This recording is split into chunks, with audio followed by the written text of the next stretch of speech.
Hello and welcome back to the Florida Rights Institute educational video series. We're going to be providing an overview of the right of gun owners to openly carry guns in the state of Florida. As a reminder, the following presentation is meant for informational purposes only and is not intended as legal advice. Please seek a licensed attorney if you need legal assistance. As we've covered the right to bear arms before, we're going to just briefly mention those rights and where they are enumerated. They are enumerated again under the federal and state constitutions, the Second Amendment to the Federal Bill of Rights that has been incorporated to the case law of Heller and McDonald, and is also enumerated in Florida Constitution Article 1, Section 8. The Florida legislature has also preempted all firearms rules, and so only the legislature can make state-specific firearms laws in the state of Florida. The Florida statutes also has a declaration of Florida policy in favor of gun rights, which means that the laws as pertains to firearms are to be liberally construed in favor of the constitutional right to keep and bear arms. Turning specifically to the regulations in open carry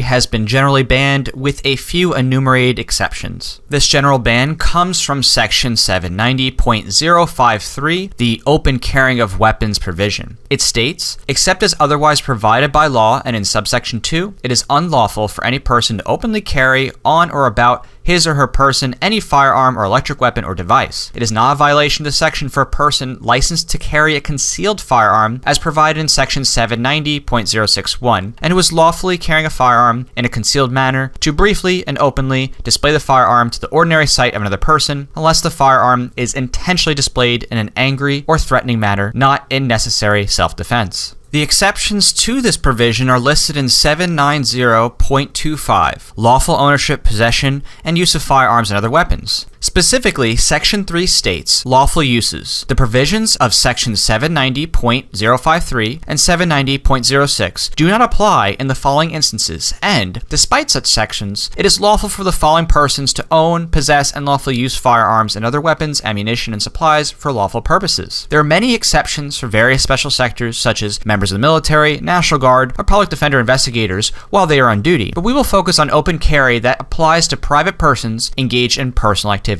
The major exceptions of private open carry that are found in 790.253 are Section H, a person engaged in fishing, camping, or lawful hunting, or going to or returning from a fishing, camping, or lawful hunting expedition. Section J, a person firing weapons for testing or target practice under safe conditions and in a safe place, not prohibited by law, or going to or from such place. And Section N, a person possessing arms at his or her home or place of business. So as you can see, the Florida statutes mention 4 activities where open carry is permitted while going to, being engaged in, and coming from said activities: hunting, fishing, camping, and going to the shooting range. What specific actions count as hunting, fishing, or camping are not specified. The case law on this topic is limited, as arrests over these situations have been rare. However, in Norman v. State, there was a recent challenge to the open carry ban, but the Florida Supreme Court upheld the rules under an intermediate scrutiny test, as guns were not outright banned from being carried due to the shall issue CCW permits. The plain language and liberal interpretation should protect individuals so long as they are otherwise not violating law as to where guns can be carried, for example, school grounds. Going to business carry, the plain language has been interpreted to mean that an employer